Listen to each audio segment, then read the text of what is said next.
Are we live? We're live.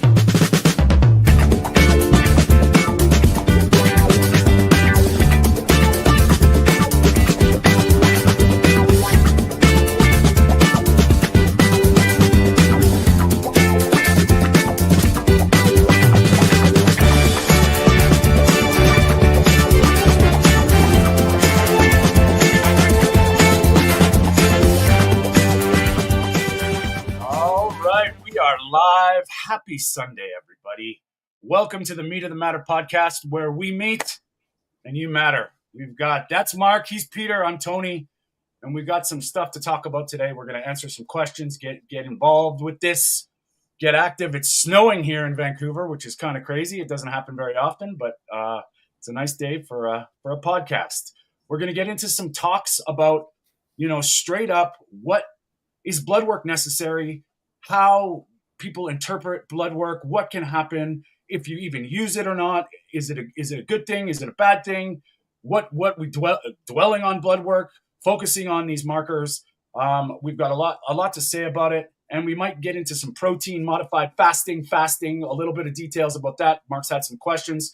So guys, how we doing today? Mark, let's start with you. Let's start this off with, do you use blood work as any markers? And if you do, what are your thoughts on it, just in general?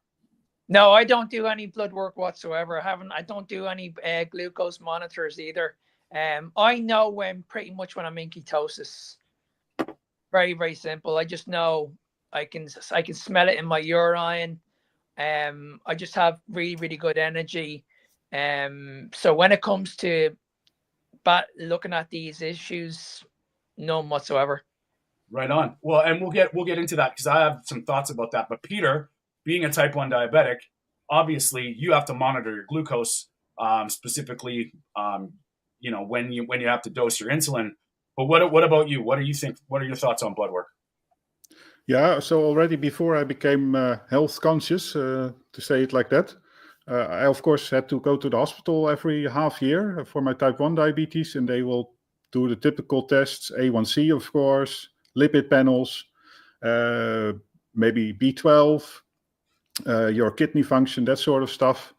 And basically, I also didn't find it very interesting when I was still relatively healthy as a beginning type 1, because at the beginning it can be still relatively easy. And my lipid panels were perfect, according to the standard reference charge that LDL has to be low and that sort of things.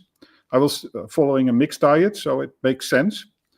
Everything was always all right, so I didn't pay too much attention to it either, actually. But yeah, nowadays, I'm happy that I am tested, say, once a year or so. Okay, so basically we have two sides of the coin here. Well, Peter, you have markers in your blood that you need to keep track of.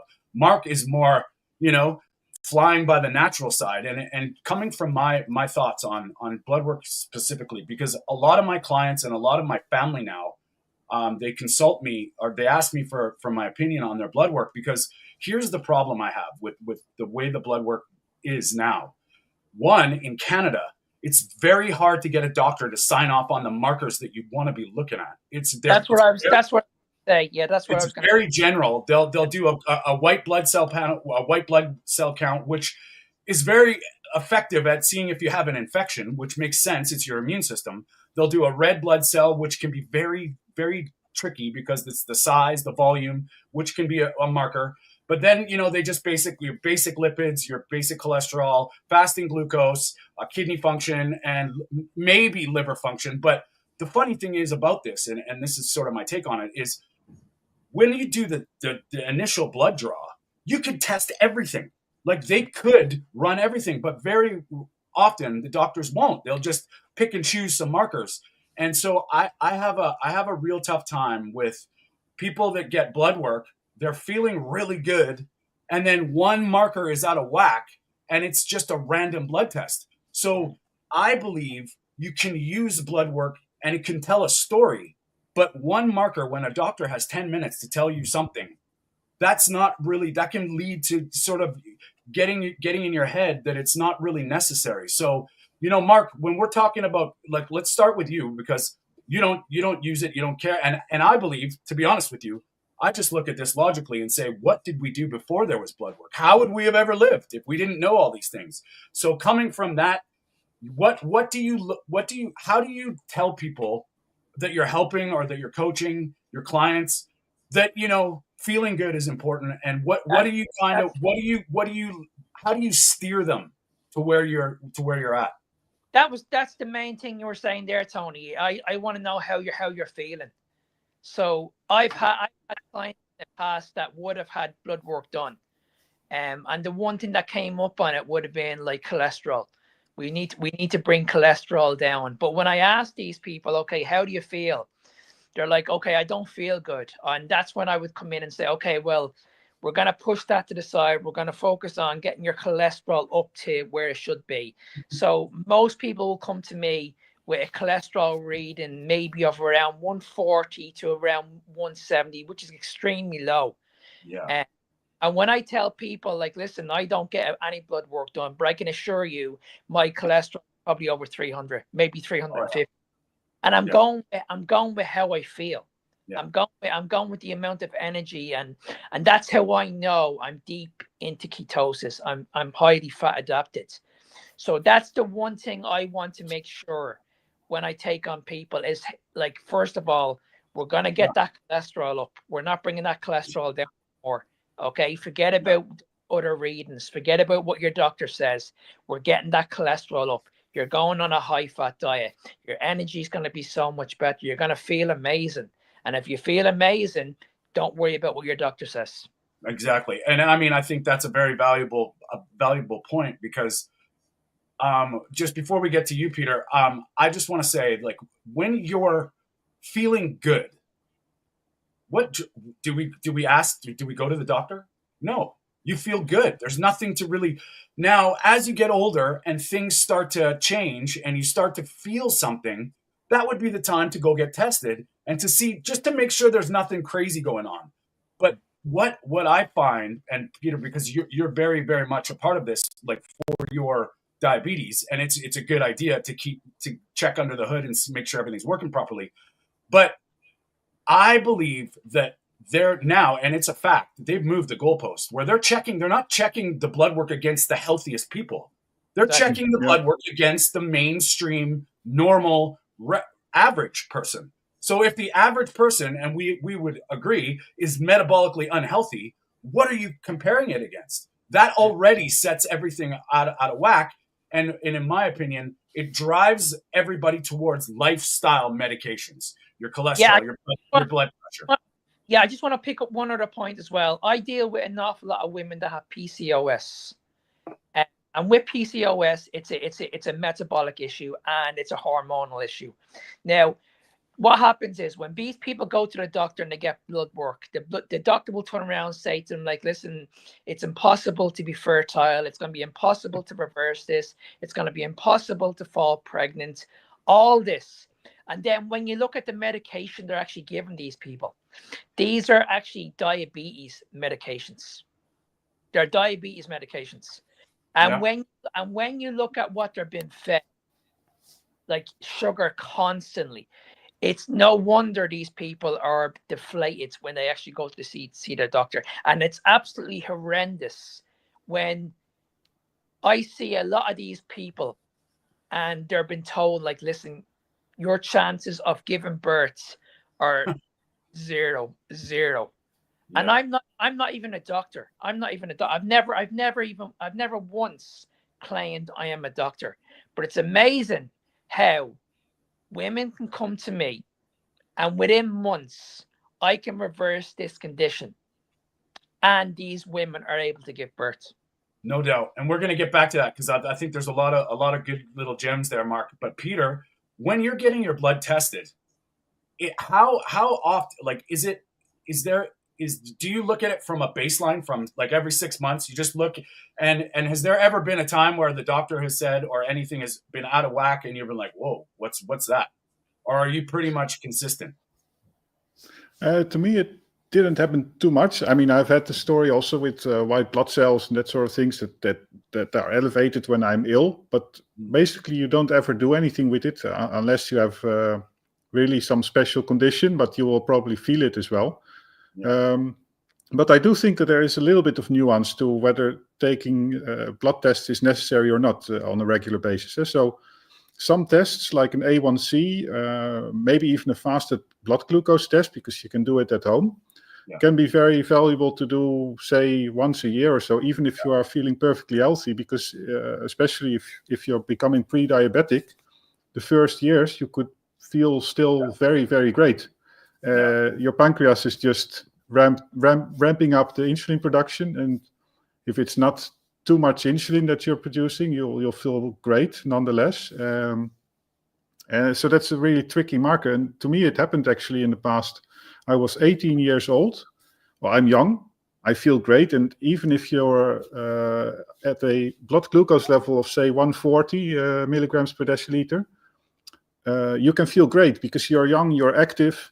Maybe you feel actually even greater than normally because you would be hyperactive because of the higher blood glucose. But I got measured as a young guy. I got measured a very high blood glucose and sent back home because it was just in reference range. The reference range goes up to, back then it went up to 180. Oh, God. Wow. As a young guy, of course, that makes no sense. Yeah. No but anyway, let me think where I was getting to. So nowadays, since I know that I have type 1 diabetes, it's just a regular checkup. But personally, I think actually if you manage your disease well, nowadays I feel high blood glucose very easily. Also, if it's just like 120, I start to feel it already. So if anything is out of whack, it would. I would feel it before even seeing it in blood labs. No doubt. And now when we're talking like what Mark was saying too about PCOS and Peter, because you're a type 1 diabetic, and it's kind of funny how all roads lead us back to insulin. Now the test, there's a HOMA-IR, whatever it says, homeostatic, whatever insulin resistance test they can do. It's the same blood draw apparently. It's not you don't have to take more tests, but they don't do it. Any doctor, and what I found when someone asks, you can get some naturopaths, but you have to pay $200, in Canada anyway, $200, $300 to get your fasting insulin tested. And it's you have to ask for it. Most doctors say you don't need it. And that's one thing that if you could do that over time, if our medical system, and listen, I'm not dogging doctors because they get taught something. And imagine, we are not doctors, we are not scientists, but when we talk about taking control of your health, doctors are taught by other doctors that are taught a curriculum and a standard of care. So when they come into this, they have to do their certain ways, or they can get into trouble, which is unfortunate because we have 24/7, every day, every breath of our lives. We can take responsibility for this. But that's why that one test could change everything. If we could measure our fasting insulin from an early age, you could see the disease progress way ahead of time. Now, that's exactly true. And let me add to that fasting insulin is very useful. I forgot about it a minute ago because that's obviously maybe even more important than A1C, because if you're pre-diabetic, your A1C can be actually still all right. Yeah. But also for the distinction between type 1 and type 2 diabetes, which sometimes can take years before the home practitioner realizes that somebody is actually type 1 instead of type 2. This can be checked by checking fasting insulin levels, or by looking at this the C-peptide levels. Yeah. And maybe that's a good one, Tony. You talked about HOMA-IR, and I actually forgot that's not the glucose tolerance test, right? It's a ratio between blood level and insulin, I think. And that's actually the Kraft test. That's actually a good way to see how your insulin's working, for one. So these are the things that we talk about. And Mark, you're coming from a place where, because feeling it, these are certain things if your diet is a certain way and you're addressing the metabolic side of this, it can be a better marker by feeling good, because it doesn't matter where you're at. All roads lead to the same resolution. You can either go medication and just manage things, or you can address your metabolic health with diet. Now, one more test I wanted to mention before we get back to you, Mark, is cholesterol, atherosclerotic plaque. So you'll get high cholesterol. The doctor will try and put you on a statin. There's a test. It's called a coronary arterial calcium score, a test. They take a picture of your arteries in your heart. They can see the disease if there's plaque forming, but they don't do it. My mother, I won't get into the story, but anyway, she got it done. And there you go. She had her results. You could see it. Okay, where do we go from here? So before you're feeling great. You get a cholesterol elevated LDL, and the doctor instantly puts you on a statin. But yet they don't look at the disease progress, and the test is very easy, but they don't do it. So when we're looking at this, Mark, like, I love how you're saying that, like, how you're feeling. Now, what happens when someone says, I have high blood pressure? What do you what's your thoughts on that? Because it's not really this is all down to insulin resistance. See, a lot of people will come and say that, okay, I have high blood pressure, so I should be reducing the salts, and things like that. I should be reducing my fat intake, but it's got nothing to do with that. No, insulin resistance has nothing to do with fat or increasing your salt intake. Insulin resistance is down to carbohydrates. That's the problem. Yeah. And Peter, you how do you feel about the salt factor? Because, obviously you have to watch your blood sugar, but what do you think? Yeah, there are several things, again, related to insulin. And first of all, when you're type 1 or type 2 diabetic as well, it's almost the default that the doctor will tell you, just like they focus on cholesterol, they will also tell you limit your salt intake and maybe even limit your protein intake because it puts a load on the kidney. But in terms of salt, it all has to do with insulin, because insulin has a vasoconstrictive effect. So it will already reduce the volume of your blood flow. And secondly, I think that also has to do with it. Also, I'm saying immediately that I'm not a doctor, but what we as carnivores and people on a ketogenic diet learn is that we have to eat a big meal once a day at least to restore electrolyte balance. And that is because with a large insulin peak, your kidneys get signaled that they have to rebalance the salt. So they bring salt back into the blood flow. And of course, if you are hyperinsulinemic, then I imagine that you get this effect like doubled, tenfolded. And of course, then you have to limit your salt. That would be one way to reduce your blood pressure, because I guess in those situations, it makes sense to reduce salt. It will have an effect, but it's not the cause. Well, here's the thing, like with all this salt nonsense. Everybody's got to do their own due diligence, because, when you look at the functions of sodium in our bodies, we need it. And there's a lot of different functions for sodium. So sugar, basically your brain needs a little glucose and our bodies make its own sugar. So when they're instantly coming out of the gate saying, cut your sodium, well, from what? From processed food and garbage where sodium is by itself, or in a nice mineral salt that's complete with chloride and different little minerals that are adding to your health? And it's interesting. There's a doctor, his name's Brian Artist. He's very controversial. He's got a lot of cool things. But when you're having a coronary event and you call an ambulance, he points out that first thing they do is plug you into a saturated saline solution. So if you have to cut out salt for your blood pressure because of your high blood pressure that could cause a heart attack, why is it that when you're having the heart attack, they jack you full of salt? That just, to me, doesn't make any sense at all. And that's the go-to to hydrate you. So maybe the blood pressure, if you focus on hydration, lowering your sugar, and Peter just talked about insulin being a constrictive pressure. So it's always, they put these things into one package, and it's always way more nuanced. And Mark, insulin, getting back to insulin, it's all relative. So Well, let's talk about the cholesterol. Like you just mentioned, they'll say lower your cholesterol to like whatever it is. They want you at 150 now. I think that's the center, which we all can agree that's probably way too low, let alone lowering it unnaturally with drugs. It's a mess. So when you're steering people towards this, Mark, how do you deal with the people that push back and say, well, my doctor says? How do you navigate that?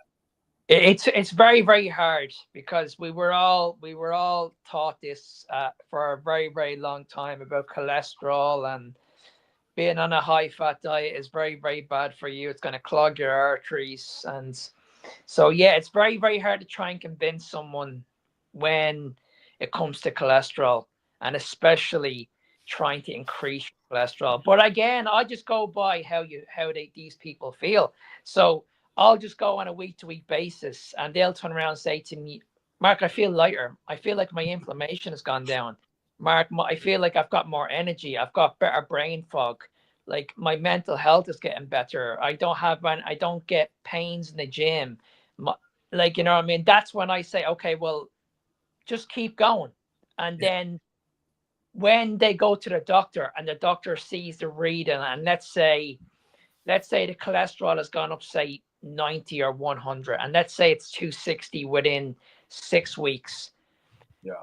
This is when the questions come in. This is when they're like, okay, but my doctor is very, very concerned about my cholesterol. He wants to put me on medication.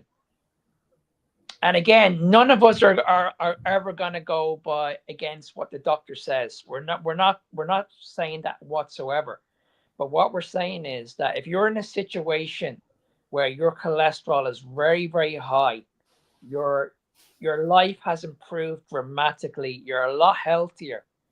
You know what I mean? Your digestion is good. Your energy is just practically everything is good. Well, then you need to go back to your doctor and you need to question that. You need to question, okay, why are you putting me on this statins? Yeah. Why are you asking me these questions when I went to see you 2 months ago? I wasn't at my best. I wasn't feeling good. My inflammation was very, very high, and you couldn't tell me the reason why. Yeah. Whereas now, everything has been reversed. Yeah. And so, are you going to give me the answers that I need? And more than likely, the doctors in that situation are going to be amazed, because that's one thing I have seen, is that when people do have these conditions reversed, they're scratching their head and they're like, how is that possible? It happened to me. Like I'm going to just give you the numbers here before we talk about how many meals we eat in a day, because I like that, Rick. Good. When I the first time I got my cholesterol, I was keto. I had just started coming down from pre-diabetes, so I had regular blood work done. My HDL was 1.15. My triglycerides were 0.65, and my HDL was 400, or my LDL was 400, and I felt amazing. So my doctor was like, "Here, you need a statin," and I'm like, "How is it humanly possible to be getting worse?" But like my body fat percentage is going down, my pain is gone, I'm mentally clear, clarity is going through the roof, and you're telling me I need a drug because I'm going to die faster? Tony. These people like to go on about LDL, but see, LDL is not cholesterol on its own. No. That's what they don't understand. So it's mobilizing fat. Yeah, that these people focus way too much on LDL, way too much. But they don't talk too much about triglycerides, and that's the issue. So, I mean, there's a guy on social media. We probably all know who this person is, but he's constantly talking about LDL and heart disease. And when you look at studies, and when you look at like the three of us, we are the data, we are the research. I can tell you, like I said at the very, very beginning, my LDL is going through the roof. I know it is. Yeah. I know if I went to see the doctor, I don't care. It would be very. Yeah, well, you're talking about we are the research, N of 3.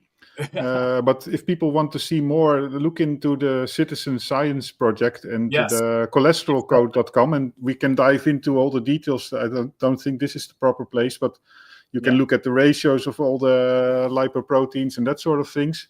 Yeah. But in that community, in that data set, you'll find people with total cholesterols or even LDL cholesterols of 600. And I'll tell you, I am one of them. My total cholesterol at some point, now it isn't anymore, but it has been almost 1 gram per deciliter.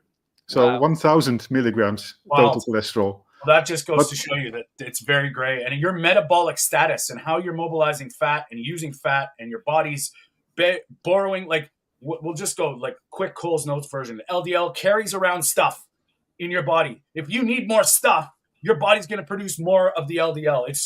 That's pretty much a very simplified version. Just putting this one below for the moment. Rick eats 3 to 5 pounds. Along with a pint of yogurt and 4 ounces of cheese, and he's only 190 pounds. And we can get into that a little bit. And that's 3 to 5 pounds of meat. He is 6'6", though. He's pretty tall. I'm only 5'6", so he towers over me. Peter, what are you eating? And we'll tie this into the protein and fasting. Not like this. Well, in terms of calories, probably more, but 3 to 5 pounds of meat. Wow. No, I'm at but he 1.5 eats 3 meals, I think. So. Per meal? No, right? I don't think so. Rick eats 3 meals a day. How many meals do you eat? Yeah. So 3-5 pounds in total. Yeah. So spread over 3 meals, I would manage, but I don't think I need it personally. But yeah, that's interesting. Yeah. And what about you, Mark? How many times do you eat a day? I'm eating 3 times a day as well, and I'd say I'm eating around maybe 2 or 3 pounds of meat a day. But my fats are very, very high. I'm eating in the excess of maybe 300 grams of fat a day, probably more. Well, yeah, I eat once a day just because it's convenient. Even if I try to eat 2, I end up eating one big one and I don't need to eat after. So depending on when I get home from the office or depending on what I'm doing, I let my sort of myself guide it. And I eat till I usually cook more than I need. And I eat till my body says stop.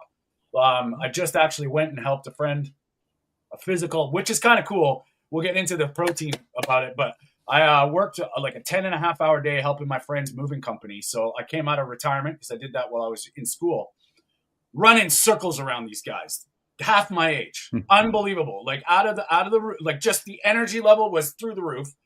I don't go to the gym. I don't do cardio. I didn't eat breakfast. I didn't have to have lunch. I was running upstairs lifting heavy shit and they're dying. And it was like, holy crap. I did this last year actually. I actually had a big meal. I think this was back in November, or it was October or November, and I had a big massive meal, and I did a 3-day fast. 3-day fast, and I was able to go to the gym for 3 days, do weight training. I could still hit PBs. I was really strong, and I didn't have any food for 3 days. Yeah, and Rick's mentioned this, like people are amazed how much energy he has. Same thing with me. And anyway, I got home and I crushed like 3 pounds of steak. And it was time. Like my body was just like ready to do it.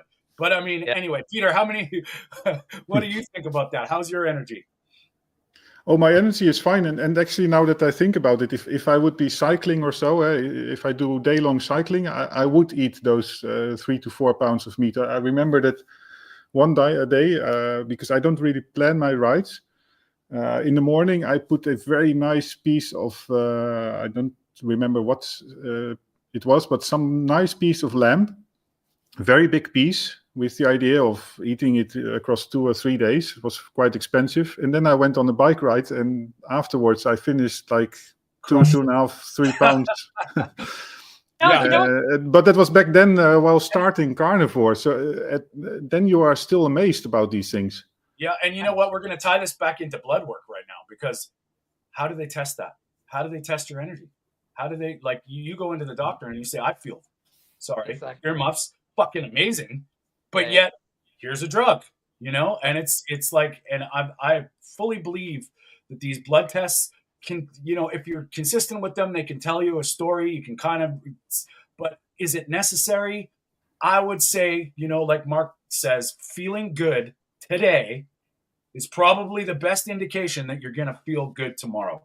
And if you start feeling better, That's the way you want to be rolling. If you're feeling I mean, worse, at the end of the day, how can you argue to someone if you feel amazing? How can someone turn around and say to you, "Listen, you're not healthy. yeah, You're but like you're walking around and you're like, okay, but I don't. Hang on a second. You're saying to me I'm not healthy eating this way, but I feel amazing. I feel fantastic. Like I feel the best I've ever been. I mean, we're all in a situation now. I know me and Tony are a similar age. I feel like I'm 21. yeah, I feel like I'm young again. I feel like I'm able to do the stuff now that any 50-year-old can do. yeah. When we No, and no, when most people now, when they get older, they settle for what the doctor says. I'm just yeah, going to sit back. I'm going to allow my body just to get old, and that's it. It's Yeah, it's yeah, incredible. The amount of times I go to the gym, and I hear people in the gym talking about recovery. They're trying to recover. They're talking about oh, I have a few niggles. I'm sore after I'm sore after a spinning class, and I'm like, I'm 10 years older than you.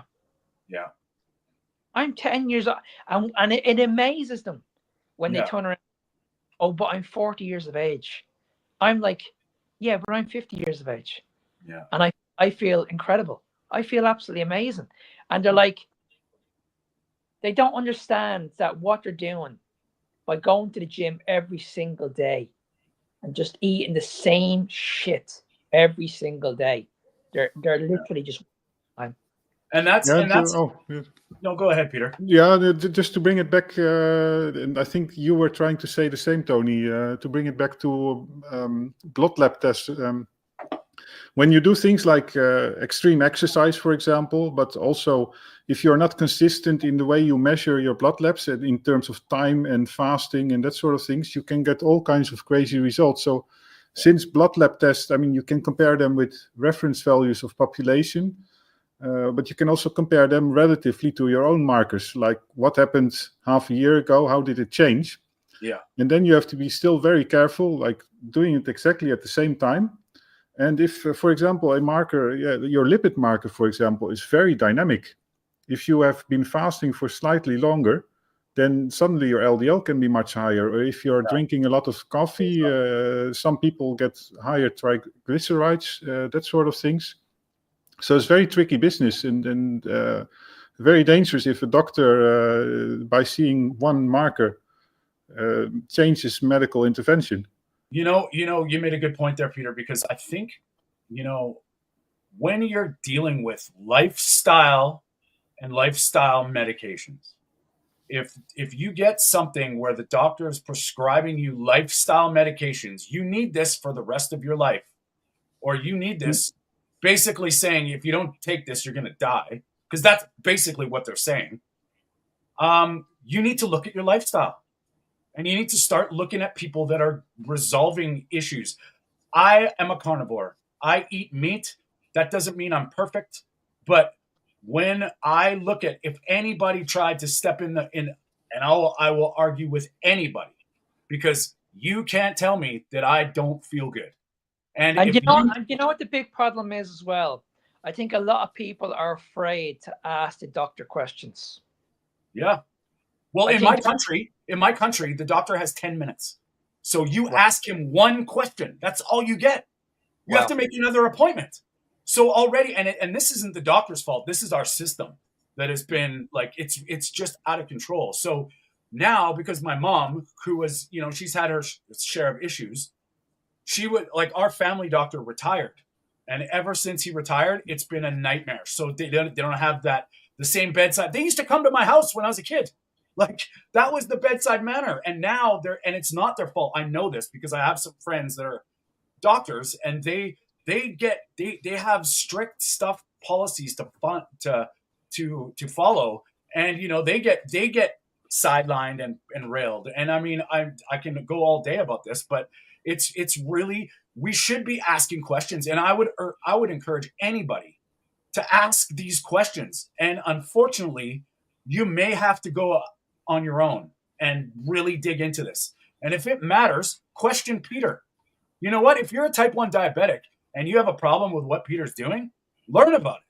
Go and challenge him and learn, because I guarantee you, if you really are honest and you really, really dig into it, you'll see what it's all about. And the same thing with Mark. Every day I see your videos, Mark, about some guy saying if someone talks about calories, like unfollow them, disfriend. It's like, are you serious, man? You're telling people the same regurgitated garbage for them not to take responsibility for their own stuff and follow the shit that got them sick in the first place. That's basically what it is. So 100%. I'm the same. I'm the same as you, Tony. If someone came to me and said, "Listen, I'm a type 1. I've been told this, and this," I'd be like, "Listen, you need to speak to Peter. Peter's actually going through this. I mean, you don't need to.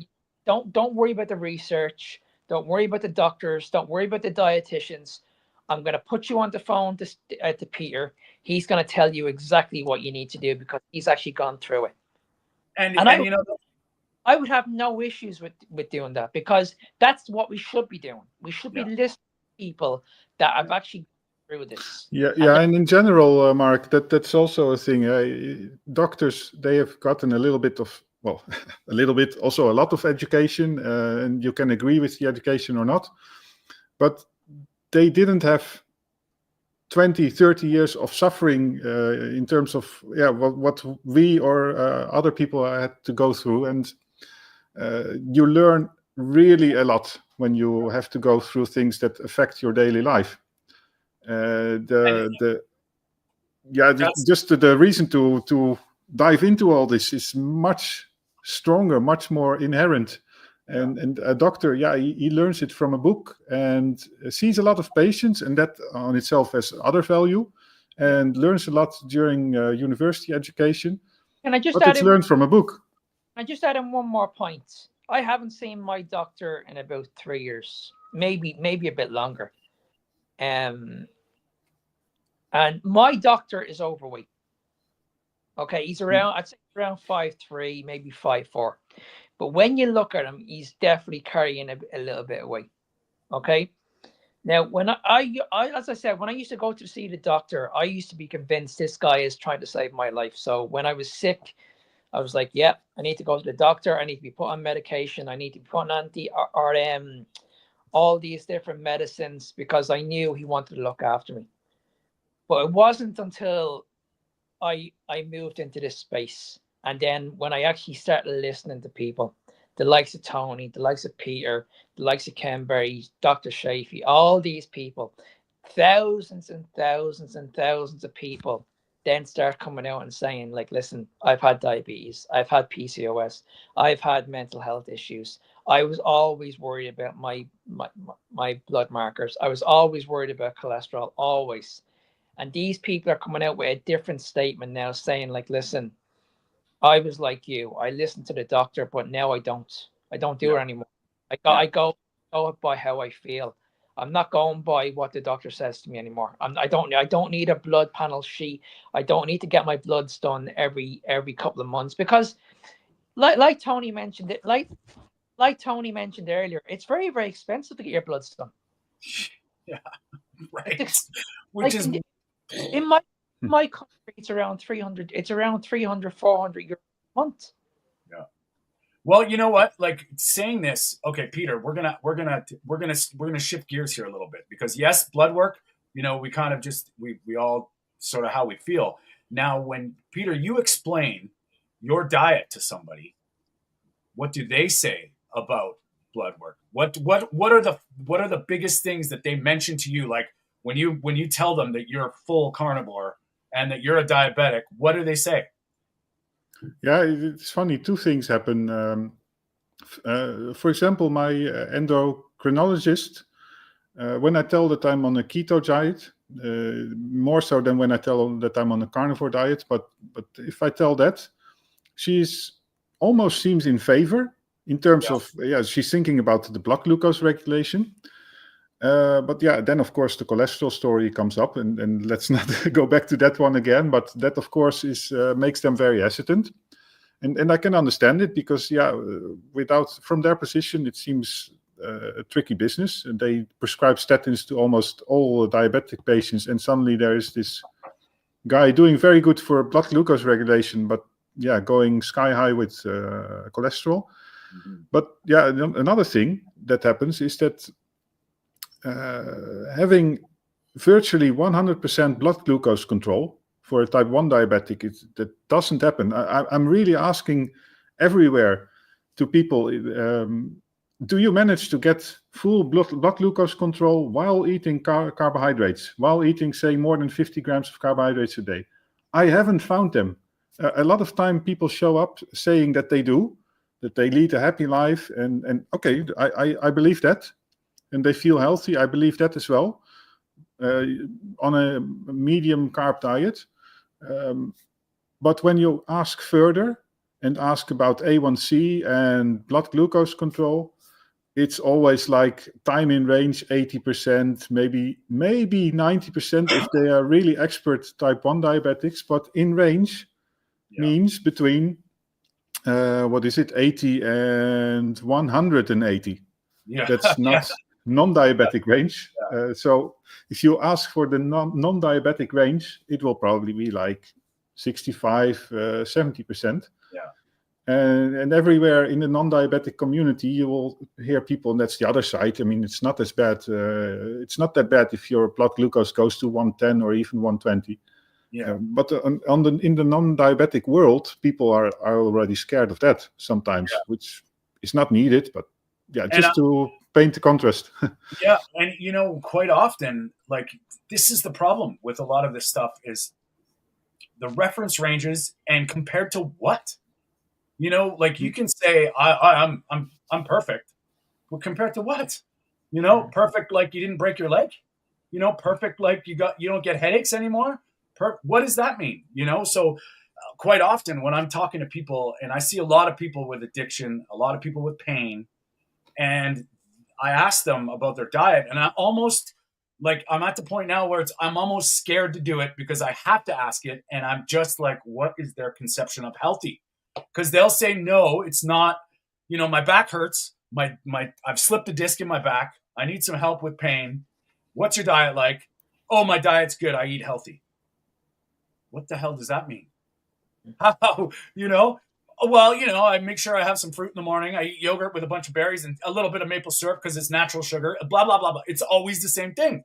And you're looking at that going, wow, like, this is where we get into this stuff. So those people going to the doctors and getting the blood work and getting this, it's all over the place. And Mark, like, your thoughts when you hear people say that, what is your opinion about their diet?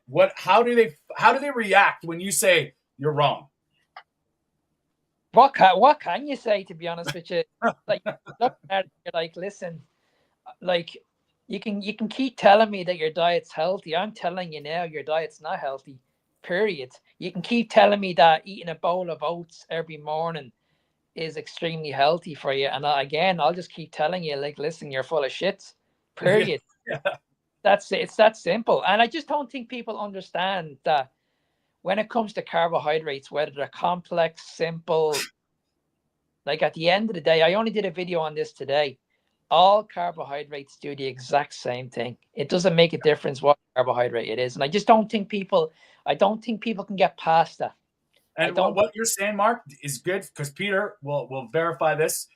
Maybe the only difference in the carbohydrates you eat is how fast it gets into your bloodstream. Peter, can you agree with that?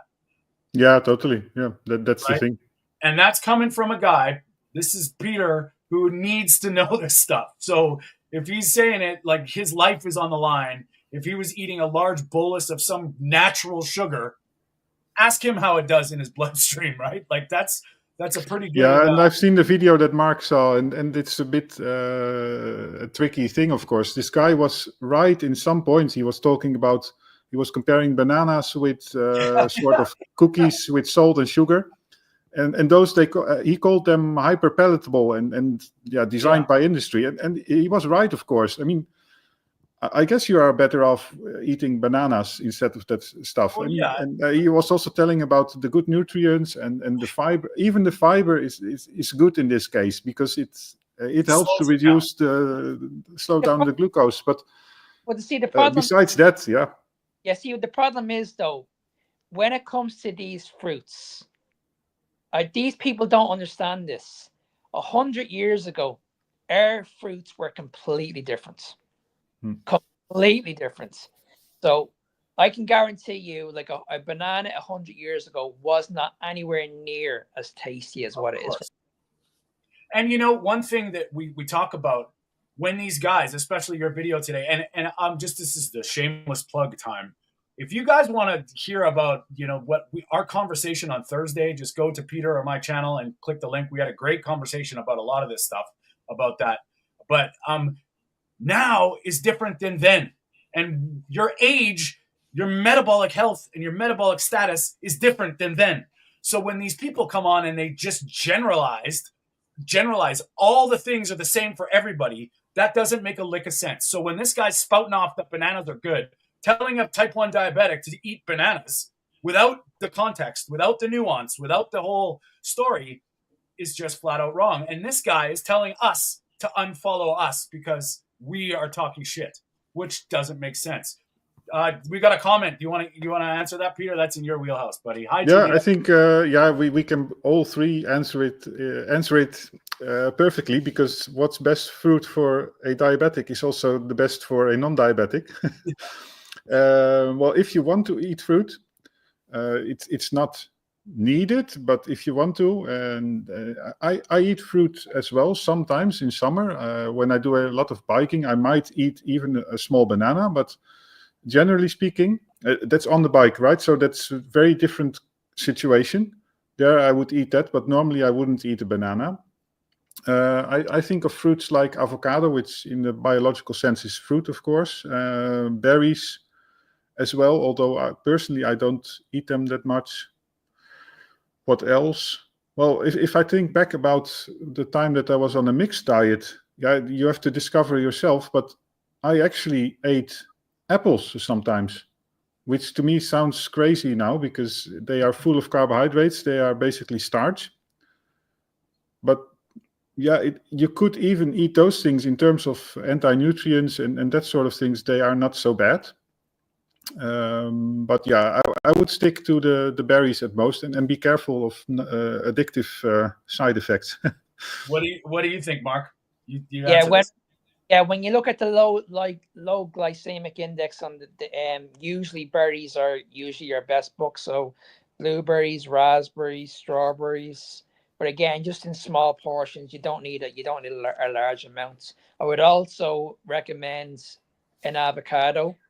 Avocados are amazing because they're very, very rich in sodium. They're very, very rich in potassium. That's what your body actually needs. And again, it just comes down to your preference and what you can actually tolerate. But if you want to look at the lowest, I would say you can't go wrong with berries. Okay, I'm going to chime in here with a little different twist on this. Now, what kind of fruit depends on where it's from, how it got there, how it's grown, if it's in season. If it's not in season and it's brought in from another country and it's sprayed with a bunch of chemicals, you can bet to hell that fruit it doesn't matter what nutrients it comes with, it's not good for you.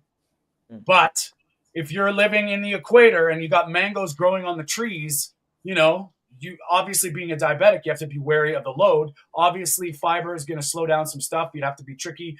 Do I eat fruit? Not from here, unless it's summertime and it's off a tree. If it's in the supermarket, you can bet to God they sprayed those apples way underripe. That's when all the defense chemicals are heightened because the plant still doesn't want you to eat the fruit yet. So the fruit must be ripe for it to be healthy.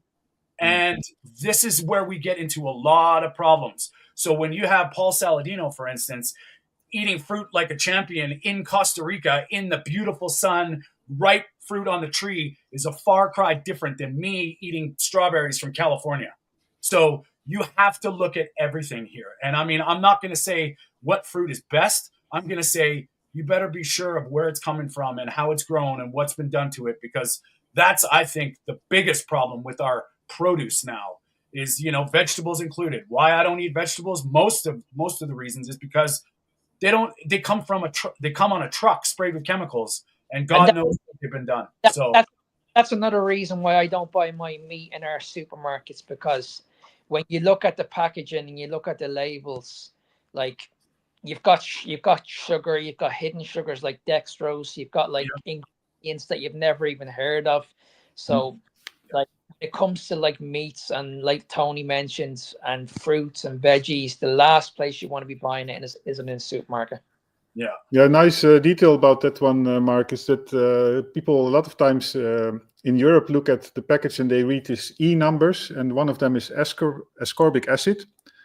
And when I tell people about it, I always get comments like, yeah, well, it's just vitamin C.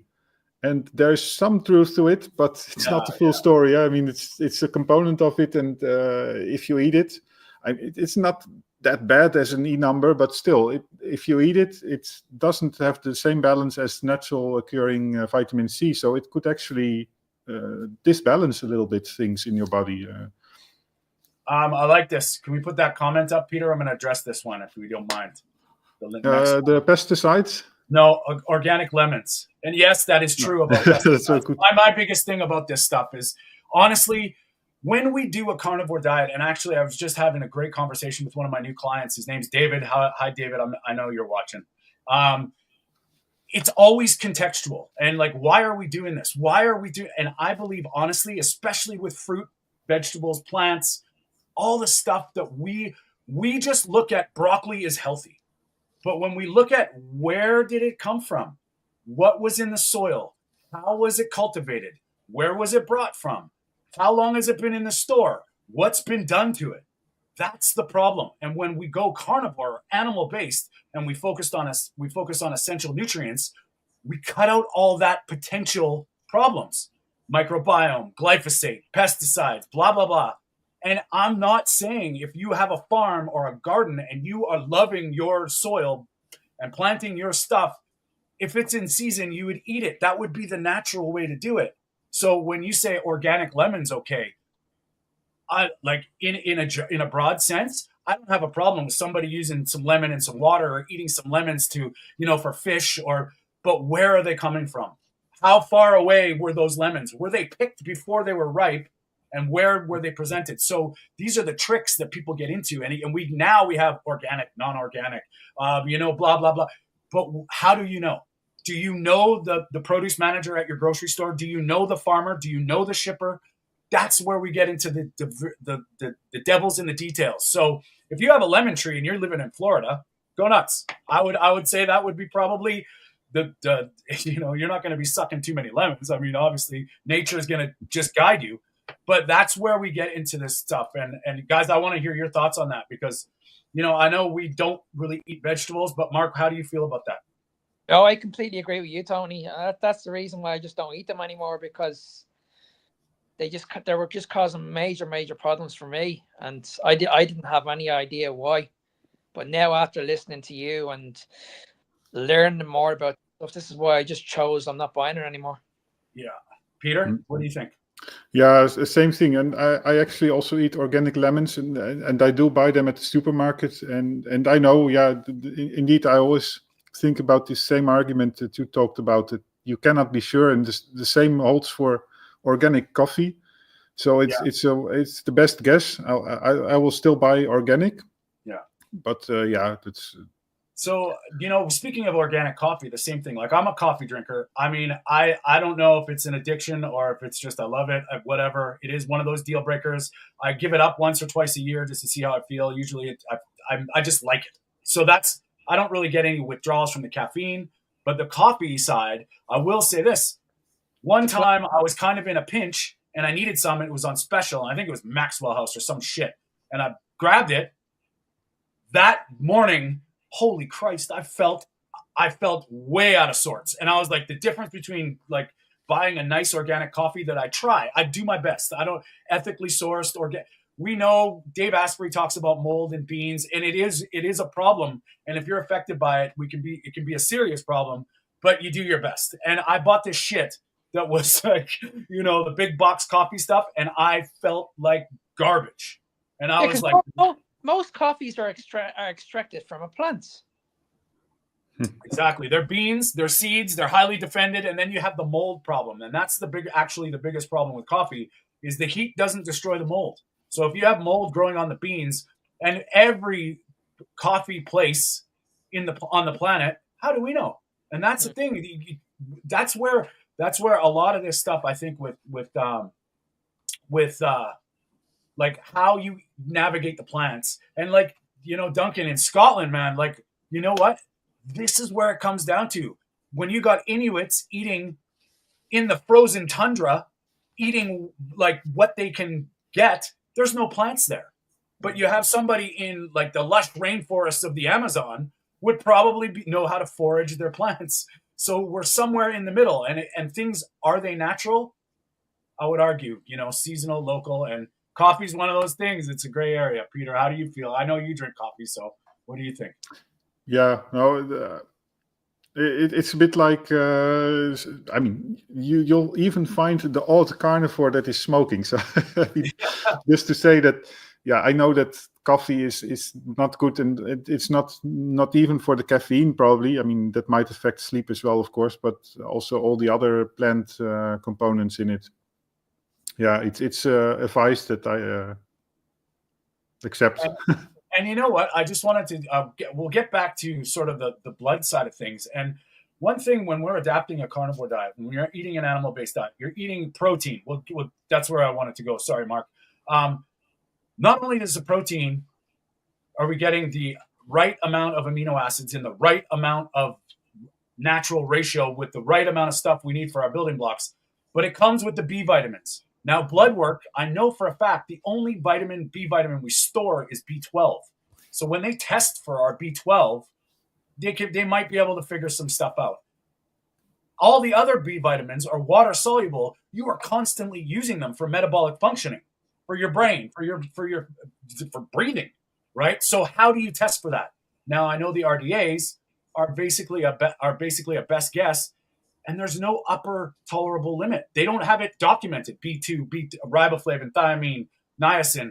So, Mark, we're going to get into the protein side, but what do you think about that with B vitamins?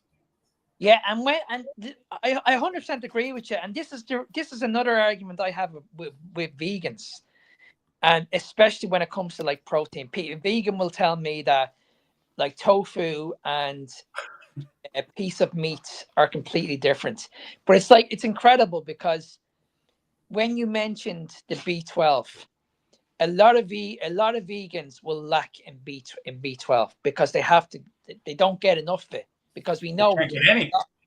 We can get a lot of B12 in like the meats that we eat. So when you ask a vegan, okay, where are you getting your B12 from? They're like, okay, I'm getting it in a supplement.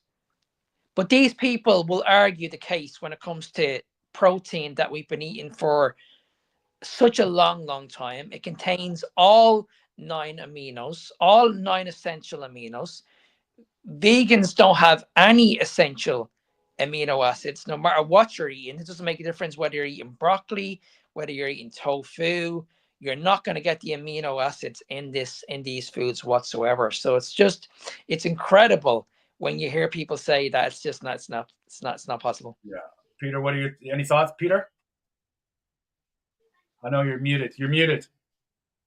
We can't hear you, buddy. Yeah, no, I think that's well said. Yeah, it's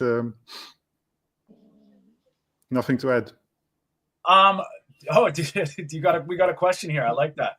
Oh yeah. I'm on the comment. Should I count proteins? Well, here's the beautiful thing. If you guys don't mind, I'm going to take this one. You can, but really, counting protein, I guarantee you, will lead to eating enough.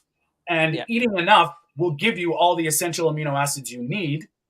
Now, the only thing I will say about some of the other amino acids that we have to be wary of, when you're eating a carnivore diet and you're cutting out all the other plant stuff, you're not dealing with any anti-nutrients. And one in specific that I'm very aware of is glycine. Mm-hmm. Why? Because glyphosate, which is weed killer Roundup, which is globally, now it's in our cycle of water, So you have to be very, very careful about that, because we can make it a little bit in our bodies if we have the right building blocks. But if you're eating a mixed diet, glycine becomes very important. So, this is the problem, is the glyphosate can disrupt your normal glycine process.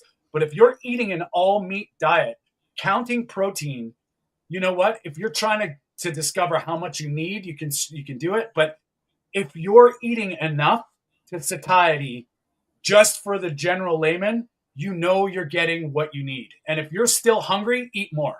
If you're not, Exactly. that's and then you don't have to worry about this stuff. So counting, if you eat meat and you eat meat to satiety, you are getting the right amount of amino acids in the perfect amount of ratios, because we can get into the weeds, but I don't want to do I that. mean, when you think about it like this, Peter, when we look at our ancestors who used to hunt their prey for like thousands of years ago, I can assure you these people never thought to themselves, "Oh, before I eat that, I need to find out how much protein."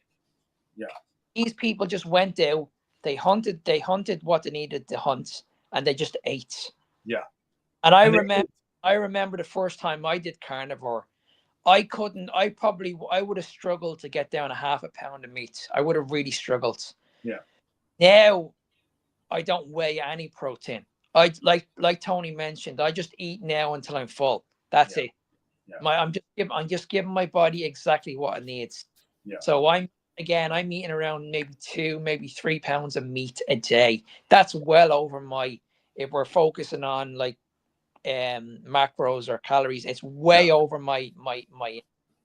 So Yeah, so you're I way wouldn't above the worry 1 or 2 too much grams. about the amount of protein that you're taking. Yeah. Peter, okay. I'm just saying, unless you're kind of broken up on that, Mark. Peter, do you want to answer? Like, Mark, that's it. So basically, we eat meat and repeat. That's it. Like, eat till you're full. Peter, do you want to address this question? Yeah, and I just wanted to say also that I totally agree with this approach that Mark just described. I mean, you can measure your proteins and look at that 1 or 2 grams per kilogram or pound of ideal weight, and that's all very nice. I mean, do it if you are having troubles with eating enough, but otherwise, I would say doesn't matter, because you'll reach the protein goal anyway. And here's this one. Yeah.